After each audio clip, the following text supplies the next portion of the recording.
If you're like me, you've got lumber stored everywhere. I guess you're technically lumber. Here's some. Here's some. There's some more. There's a few. Here's a lot. Oh, some pieces there. What are you doing back there? The first step was to remove all the lumber from this back wall where the lumber rack would ultimately go. Luckily my dad was in town to lend a hand, and after slapping together a few ideas, we came up with this. This is an overall view of what I came up with. Down here on the bottom we have a platform just to keep everything up off the concrete with leveling feet, because as you know, near the edge of the garage everything slopes down. This bay has panels that are about 41 inches high secured to the wall that keep big pieces of lumber upright, and then I use an old putting mat kind of to protect the edges where they lean against the boards. Shows you how much putting practice I do. And then the next section is a couple of curtain rods that I put into some studs for keeping some more horizontal pieces like a traditional lumber rack. And then these bins are going to be overflow, but if you move them, there's space to put your ladder there so you can get up to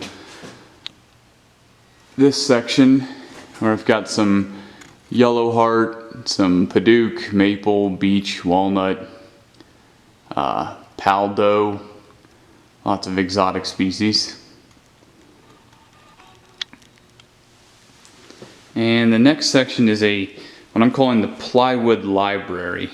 So if you store your plywood pieces like books on a bookshelf, you can look at the thickness and say I need 3/4 of an inch, and I can see the other two dimensions easily, so I know exactly how big these pieces are.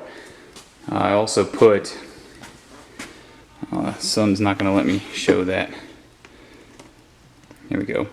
I know that this side of the plywood library is 22 inches deep and 20 inches tall, so it gives me kind of a reference when I'm looking for a piece that fits a certain size. The next section are just some angled cubbies for other various pieces that don't really fit into a good category.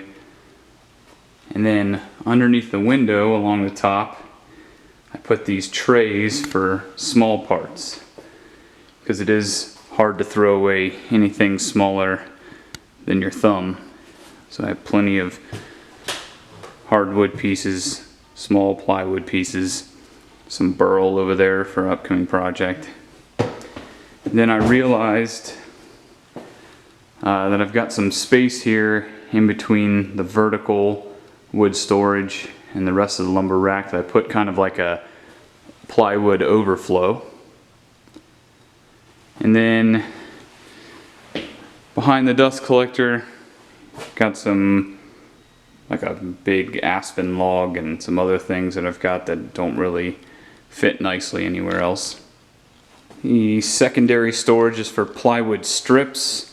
Since I have this ledge around my garage and the tool wall is right here, these fit nicely there that aren't in the way, and you can just stack those up, and again I can see all three dimensions for picking out what pieces I need. The last section is over here in the 1.5 car bay, where I've got this piece of plywood set on some feet on the ledge, and this is where I keep my full sheets. I did put a bungee cord with a clip release because the kids are here with their bikes and their toys, and I don't want a 3/4 inch piece of plywood coming down on them. Thanks for watching.